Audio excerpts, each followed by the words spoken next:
Vamos lá então, 1 Coríntios capítulo 9, versículo 26.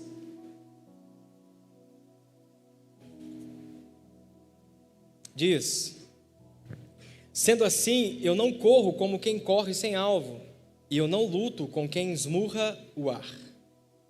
Sendo assim, eu não corro como quem corre sem alvo, e eu não luto como quem esmurra o ar. Você pode curvar sua cabeça? Feche seus olhos, aumenta esse teclado. Queria que você nesse momento agora se conectasse com o Pai, com o céu. Respire fundo, se desligue. Desligue tudo aquilo que está tentando de alguma forma prender a sua atenção. Aquilo que está tentando distrair agora o seu coração. Eu quero pedir, Pai, nós queremos chamar aqui o Teu santo nome, a Tua presença. Nós acreditamos que o Senhor já operou no momento do louvor. Nós acreditamos que o Senhor já operou no momento que nós entregamos a Ti o nosso dízimo, a nossa oferta, o nosso momento de sacrifício. E agora é o momento onde nós vamos ouvir o Senhor falar. Que não seja a minha boca, mas que seja a Sua através da minha. Que seja a Sua voz ecoando junto com a minha. E aqueles que vieram para receber uma palavra do céu, que eles possam sair daqui hoje, tomando posse daquilo que o Senhor quer falar com eles. Eu te peço, Deus, em nome de Jesus, que seja um culto que vai ficar marcado em nossos corações. Se você concorda, diga amém. Eu já quero te falar que o pessoal de manhã estava bem animado. O pessoal de manhã estava mais animado. E eu estava conversando com eles, eu falei assim, olha, o Flamengo jogou ontem, e quando o Flamengo jogou, tinha uma galera, sabe, que estava se esboçando. Então, se você não se esboçar igual você esboçou no jogo do Flamengo ontem, talvez o seu time perdeu, não fica triste não. A pregação vai falar com você também. Mas Paulo é essa pessoa. Quando Paulo escreve isso para a igreja de Corinto, Paulo está dizendo que ele prossegue, ele está andando porque ele tem um alvo. Ele não esmurra o ar. Paulo não é aquela pessoa que vive a vida por viver. É alguém que entendeu o porquê viver. A pior sensação não é viver uma vida por viver, mas é viver uma vida sem o propósito. A pior sensação é você viver uma vida onde você gastou todos os seus dias e quando você chegar na sua velhice você fala, eu não tenho contentamento na minha vida, nos meus dias, porque eu vivi por viver. Mas Paulo é a pessoa que o seu nome é Saulo, e em algumas cidades Paulo, as pessoas falam que mudaram, mas enfim é a mesma coisa. Ele era aquela pessoa que não era satanista. Paulo era um judeu. Paulo era alguém que de fato acreditava em Deus, só que antes de ter uma conversão com Jesus, ele não acreditava em Jesus. Tanto que Paulo pedia cartas para matar pessoas que professavam Jesus como Salvador. Quando Paulo está a caminho de Damasco, a Bíblia fala que ele pede cartas e ele vai a caminho de Damasco. Ele está ali com um cavalo, ele está com mais 2 soldados junto com ele. Essa carta é para matar pessoas que falavam que Jesus era o Messias. Então Paulo de fato não acreditava que Jesus era o Messias. Então quando ele está a caminho de Damasco, ele ouve uma voz que diz, Saulo, Saulo, por que você me persegue? Vamos? Saulo, Saulo, por que você me persegue? Naquele momento a Bíblia diz assim que Paulo ele cai em tremor. Ele está temendo, mas ele não está enxergando ninguém. Paulo ouve uma voz que traz para ele muito medo. E quando Paulo entende isso, porque você está perseguindo Jesus, Paulo então entende que de fato ele estava perseguindo o povo de Jesus. Então já tem uma boa notícia para você. Quem persegue você não persegue você, persegue o Deus que você serve. Não, eu disse quem persegue você, persegue o Deus que você serve. Pastor, mas estão fazendo calúnia contra a minha pessoa, estão querendo me difamar a minha pessoa, inventaram conversa sobre mim. Não é sobre você, é sobre o Deus que você serve. E o Deus que você serve, Ele luta a seu favor. Então quando ele diz, Saulo, Saulo, por que você me persegue? A Bíblia diz assim que os olhos de Saulo naquele momento ficaram embaçados. Os olhos de Saulo ficando embaçados, ele não consegue mais enxergar de forma normalmente. E agora ele está em uma rua chamada Direita e Deus chama um profeta em uma outra casa e diz, Ananias, vá até a casa da rua direita onde Paulo está, impõe as mãos sobre ele que eu farei dele um grande obreiro, farei dele uma pessoa valorosa para a minha obra e Paulo vai padecer pelo meu nome.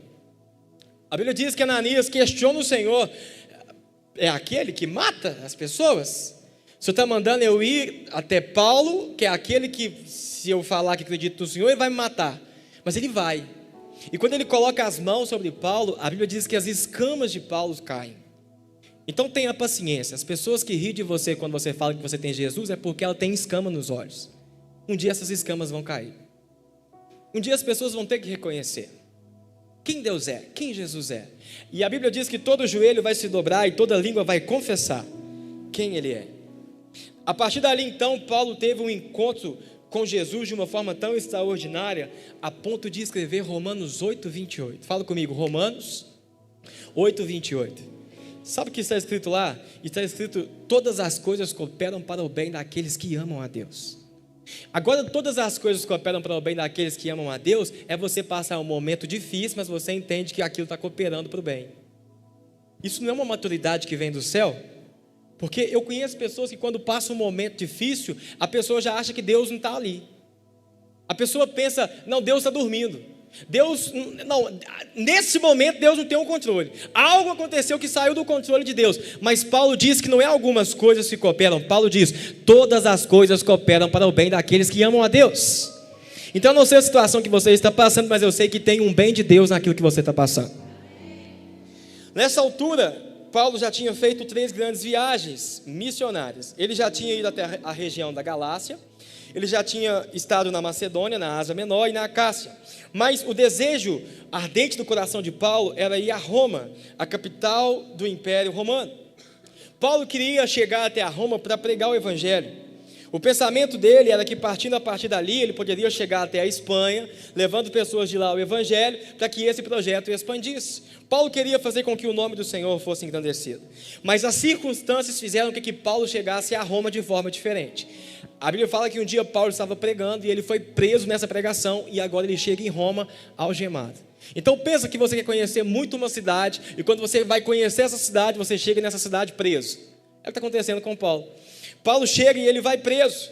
E Filipenses 1:12, Paulo começa a escrever suas cartas, e nessa carta ele escreve: eu quero que saibam, meus irmãos, que aquilo que me aconteceu tem, ao contrário, servindo para o progresso do Evangelho. Alguém que está indo para a cadeia agora, por pregar o nome de Jesus, está dizendo que o que está me acontecendo é para que o Evangelho venha progredir e crescer. Uma vez ouvi uma palavra de uma pessoa que dizia: a bandeira do Brasil não tinha que chamar ordem e progresso, tinha que chamar ordem é progresso. Porque se tiver ordem, vai progredir. Então Paulo tinha uma ordem na sua vida a ponto de levar para a progressão. Então aquilo que acontecia na vida de Paulo estava sobre a ordem de Deus. Então tudo que acontecia com Paulo, ele entendia que seria para o progresso do Evangelho. Olha quem está do seu lado e diga: o que está acontecendo com você é para o progresso do Evangelho. Diga: é para que manifeste a glória de Deus na sua vida.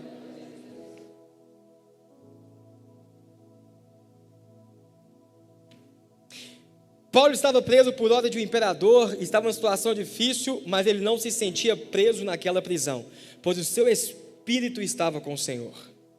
O apóstolo Paulo não era aquela pessoa que questionava a Deus de tudo o que estava acontecendo, mas era aquela pessoa que entendia o que Deus estava fazendo, mesmo quando não entendia nada. Em 2018 e em 2020, eu e a Bruna passamos por 2 perdas. Bruna perdeu o seu primeiro bebê em 2018 e nós perdemos o segundo filho em 2020. Murilo é a nossa 3ª gestação. E naquela época, quando a gente passou por aquele momento difícil, a gente não entendia o que a gente estava vivendo. Mas tendo o Murilo hoje, tendo a Marcela hoje, nós não trocamos ele por aquilo que nós perdemos. Foi uma situação muito difícil e um momento de dor. Mas o que eu quero falar para você é que, olhando para a situação de hoje, a gente não troca o Murilo e a Marcela de jeito nenhum. Mas se a gente não tivesse perdido lá atrás, não seria o Murilo, não seria a Marcela. Seriam outros filhos que a gente teria. Então, o que acontece na sua vida quando você acha que é perda, de alguma forma vai cooperar para o bem. Quando nós perdemos os nossos filhos, hoje nós entendemos e nós somos pais melhores. Nós conseguimos dar mais amor. E quando a gente vê alguém que não dá amor, como a gente perdeu, a gente consegue ter uma repreensão para essa pessoa. Há pessoas que estão em situação difícil, momentos amargos, perigosos, e imaginam que esses acontecimentos acontecem de uma forma inesperada para Deus. Deus está dormindo, cochilando, Ele não está vendo aquilo que eu estou passando. Paulo nunca pensou assim, porque ele sempre entendeu que o que eu passo coopera para o bem. Agora tem pessoas extremistas que pensam que aquilo que deve passar na terra é uma vida de aflição. Eu conheço pessoas que acham que o evangelho de Deus tem que ser um evangelho pobre, porque se a pessoa for rica, ela não vive o evangelho, porque afinal, Jesus veio para os pobres. Tem pessoas que abraçam tanto esse evangelho jogando para a pobreza, que não conseguem viver o extraordinário de Deus. A Bíblia diz: no mundo vocês tereis, mas tem de bom ânimo porque eu venci. Então vamos de novo. No mundo vocês tereis, mas tem de bom ânimo porque eu venci. Você vai ter aflição no mundo, não significa que é uma vida de aflição. João 10:10, coloca para mim, por favor. Não está no script não, mas se tiver como colocar aí. João capítulo 10, versículo 10. Diz o seguinte: o ladrão vem senão ou apenas para roubar, matar e destruir. Eu vim para que vocês tenham uma vida e vida plena ou vida abundante. Em outra tradução diz vida abundante. Então vamos. O ladrão vem apenas para roubar, matar e... Eu vim para que vocês tenham vida e tenham vida abundante. Diga comigo, abundante. Eu vim para que vocês tenham vida e tenham vida. Eu vim para que vocês tenham vida e tenham vida. Eu vim para que vocês tenham vida e tenham vida. Deus não tem para você uma vida de aflição, Ele tem para você uma vida abundante.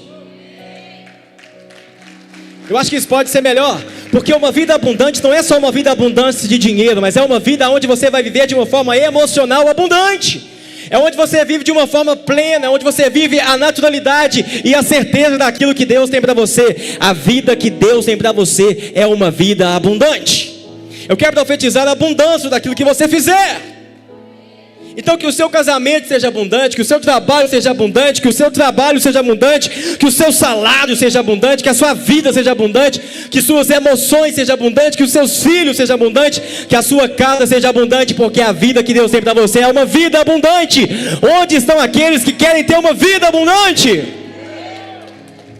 Quando você tem uma vida abundante, você vive com quem vive com abundância. E se a vida que Deus tem para mim é uma vida abundante, então eu devo viver na terra como alguém que transmite abundância. E pessoas que vivem abundância não são pessoas que vivem uma vida escassa. E quando eu falo de escasso, não estou falando de financeiro. Eu estou dizendo de escasso de amor. Escassa para mendigar emoções. Escassa onde a pessoa... Ei, entenda, eu sei que você pode passar por um período ou por um momento de depressão e ansiedade, mas não é a vida que Deus tem para você. Se você está passando por esse momento... No mundo tereis aflição. O versículo continua: eu venci o mundo. Então se você acha que você não consegue vencer, Jesus já venceu por você. Ele já venceu por nós. A Bíblia diz que no céu não haverá tristeza, não haverá dores e não haverá boletos para pagar. Diga amém. Fala quem está do seu lado: a CEMIG e nem o SAAI vai te cobrar no céu. Eu ia falar um boleto aqui, eu não vou falar não. Vocês pegaram, né? Não vou falar. Não posso. Mas não vai ter boleto no céu, diga amém. Não, acabei de lembrar que você tem que pagar um boleto amanhã, fala. O aluguel vence amanhã, meu Deus, é possível, dia 1º. Eu te lembro, ei, no céu não tem tristeza.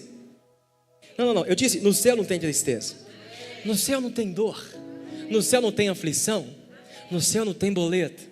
Significa que você tem uma única vida para gastar ela com sofrimento para glorificar o nome de Jesus. É só aqui na terra que você pode gastar a sua vida em sofrimento, onde você vai dar a glória para Deus. Porque chegar no céu não vai ter isso. O primeiro conselho que eu tenho para te dar é: corra com um propósito. Saber por que você está correndo. O alvo não é um título, mas é Cristo. Você precisa correr com propósito. Nessa carta de Filipenses, Paulo vai dizer que a virtude da sua prisão em Roma cooperou para 3 coisas. O primeiro, as igrejas foram encorajadas a pregar. Eu disse hoje pela manhã e eu quero repetir para você: a situação que você passa, e quando você não desiste, você encoraja outras pessoas a passar também. Quando você passa por uma situação difícil, mas você não para, você não estagna, você quer continuar, você está inspirando pessoas à sua volta a continuar também. Como Paulo estava preso e ele estava entendendo, permanecendo firme na presença de Jesus, as igrejas foram encorajadas por Paulo. Quem já ouviu a bênção apostólica? Levanta a mão. Bênção apostólica é aquela bênção que está escrito na palavra, me fugiu o versículo agora, mas da seguinte forma: que o amor de Deus, que a graça de Jesus e que as doces consolações do Espírito de Deus, do Espírito Santo, estejam com todos. Todos dizem? O dizem a gente que acrescentou, né? O todos dizem foi a igreja que acrescentou. Mas Paulo diz, amém. Mas Paulo escreve isso dentro de uma cadeia. Então você consegue entender que Paulo está escrevendo na cadeia que o amor de Deus esteja com vocês? Você consegue entender que o Espírito de Deus esteja com vocês dentro de uma cadeia? Você consegue entender que ele está dentro de uma cadeia encorajando pessoas lá fora? O que eu quero falar para você é que os momentos e as lutas que você está passando é para encorajar outras pessoas. Esse foi o primeiro ponto de Paulo. O segundo é que, como Paulo ficava preso, ele ficava preso, segundo a história, de acordo com os soldados. Escute isso. Hoje, quando uma pessoa vai para uma prisão, ela fica numa cela, ela fica separada, às vezes tem que compartilhar a cela e está tudo certo. Naquela época, o prisioneiro que ficava preso, além de ser uma gruta e não ter energia direito, porque não tinha a eletricidade naquela época, mas o prisioneiro tinha que ficar preso junto com o soldado. Então, se eu sou Paulo e eu estou preso, eu tinha que ficar preso, algemado, junto com o soldado, porque eu não podia fugir. E se eu estava preso junto com um soldado, a Bíblia diz que Paulo evangelizou esses soldados. Passavam-se 3 soldados por dia, porque era o turno pela manhã, o turno da tarde e o turno da noite. Todos os dias, 3 soldados, eles tinham que trocar de turno com Paulo, e não poderia ser o mesmo. Paulo ficou preso de 61 a 63 anos de Cristo, ou 63 a 61 anos de Cristo. E depois de Cristo, e como Paulo está preso durante 2 anos, passando 3 soldados por dia, significa que Paulo evangelizou 16 mil soldados. Se Paulo não estivesse preso, ele não conseguia evangelizar 16 mil soldados. Se Paulo não estivesse preso, ele não conseguia evangelizar naquele momento todo aquele povo que estava ali sobre o governo de Nero, do palácio de César. Em outras palavras, Paulo ficou preso ali, evangelizando, mas nunca se sentiu preso naquela prisão, porque Paulo fazia aquilo que o seu coração ardia para fazer. Nessa situação, Paulo conversava com eles, pregava e compartilhava a sua fé. Nos momentos de dor e os seus momentos difíceis, o que tem que sair da sua boca e do seu coração? Quando estamos passando por situações inesperadas, o que sai do nosso coração? Ele evangelizou, ele fez um rodízio daqueles soldados. Em 2 anos, a guarda do oficial de Roma, ainda que se não estivesse convertido ao Senhor, eles conheceram o Evangelho. O terceiro ponto é que Paulo, não podendo visitar as igrejas, se pôs a escrever cartas para ela. Ele escreveu carta estando preso para Éfeso, ele escreveu carta para os Colossenses ou Colossos, ele escreveu cartas para o Filemão e para a igreja de Filipos e Filipenses. Paulo termina aquela carta dizendo: todos os santos vos saúdem, especialmente os da casa de César. Filipenses 4, 22. Paulo está dizendo: a todos os santos eu vos saúdo com a paz de Cristo, especialmente os que estão no palácio de César. Sabe o que significa isso? O palácio de César naquela época era um lugar que acontecia muita orgia, pecado, situações depravadas. Só que Paulo está mandando a paz de Jesus para aquele lugar. Ele diz: vocês que estão no palácio de César, recebam a paz de Jesus. Se Paulo está mandando paz para esse lugar, é porque num lugar onde o pecado dominava, o Evangelho de Deus chegou lá. O lugar onde era depravado, a palavra de Deus chegou lá, porque Paulo entendeu o que era luz.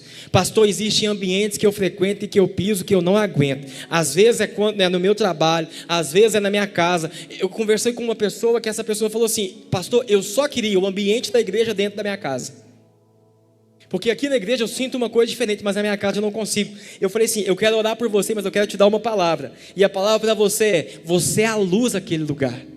E foi Jesus que disse isso. E se você é a luz, escuta uma coisa: se você não celebrar, pelo amor de Deus, você não está sendo luz. Se você é a luz desse lugar, os ambientes que você chegar e a atmosfera estiver pesada, o ambiente vai ter que mudar. as circunstâncias vai ter que mudar. Porque Paulo entendia que aonde ele chegava, as circunstâncias tinham que mudar. Não é a circunstância que fazia Paulo, mas é Paulo que fazia a circunstância. Quem corre com Deus nunca corre em vão. Quando Paulo diz isso, que ele está derramando sobre eles a paz do Senhor, ele entende que o lugar que ele chegou, houve uma transformação. É o apóstolo Paulo dizendo que na casa do imperador, aquela casa que tinha violência, traições, pecados e muito mais, agora é uma casa onde o evangelho de Jesus chegou. Não é o lugar que faz você, não é a circunstância que faz você, mas é você que faz esse lugar. Então olha quem está do seu lado e fala: a partir de hoje, nós vamos mudar os ambientes que não tem presença de Jesus. Fala, porque quando você chegar, o ambiente tem que mudar. Deixa eu ver aqueles que vão mudar o ambiente. Onde estão aqueles que vão mudar o ambiente?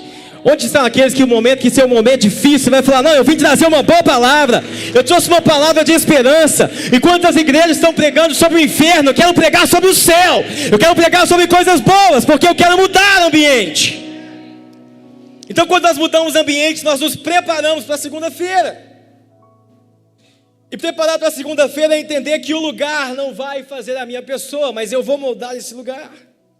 O apóstolo Paulo, que estava preso, algemado, poderia mergulhar nas ondas do pessimismo e da falta de fé, mas Paulo não. Paulo é aquela pessoa que entendeu que ele não está sendo injustiçado. Não é as circunstâncias que estão moldando ele, mas é ele que vai mudando as circunstâncias. Paulo não permitiu que aquele sentimento dominasse ele, nem suas ações. Pelo contrário, ele transforma uma situação difícil em uma oportunidade de compartilhar Jesus. Paulo nunca se sentiu prisioneiro de César, porque Paulo já era um prisioneiro de Cristo. Nós somos chamados para ser prisioneiros do Senhor, e ser prisioneiro do Senhor é viver em liberdade. Nós temos o livre-arbítrio, mas nós optamos viver por ele. Se Paulo estivesse fora daquela prisão, ele não teria conseguido alcançar os soldados de elite do imperador Nero. Informações segundo Hernandes de Lopes. Então o que foi que ele fez? Ele floresceu onde ele estava plantado. Segunda lição que aprendemos com ele é que ninguém é descartável para o Senhor. Porque se Paulo estava evangelizando, os soldados daquela época viviam de forma pecaminosa, significa que a pessoa que você acha que não tem jeito, tem jeito. Paulo entendeu que aquelas pessoas precisavam mais do evangelho do que ele da liberdade naquele momento. Paulo entendeu que Deus poderia mudar a sua vida, mas também poderia mudar a vida de pessoas que estavam à sua volta. O que Paulo entende é que Deus pode transformar qualquer cenário difícil em situações que parecem difíceis, mas para a glória do nome dele. Paulo pega um lugar que parecia o inferno e leva um pedaço do céu para aquele lugar. A minha casa parece um inferno, leva um pedaço do céu para aquele lugar. A minha família, meu Deus, parece que caiu junto com a terça parte leva um pedaço do céu para aquele lugar. Você pode começar a transformar os lugares. Nós já estamos partindo para a reta final do ano. Mas tem uma história que eu quero te contar. Um nadador, que é um atleta norte-americano, de natação, estava prestes a quebrar um recorde mundial. Na última volta, a poucos metros do fim, achou que não ia conseguir. Ele perdeu o ritmo, desistiu. Mais tarde, quando ele foi descobrir, ele viu que faltava 2 segundos para a sua vitória. O que eu quero falar para você aqui hoje é para você não desistir, porque talvez falta 2 segundos para a sua vitória.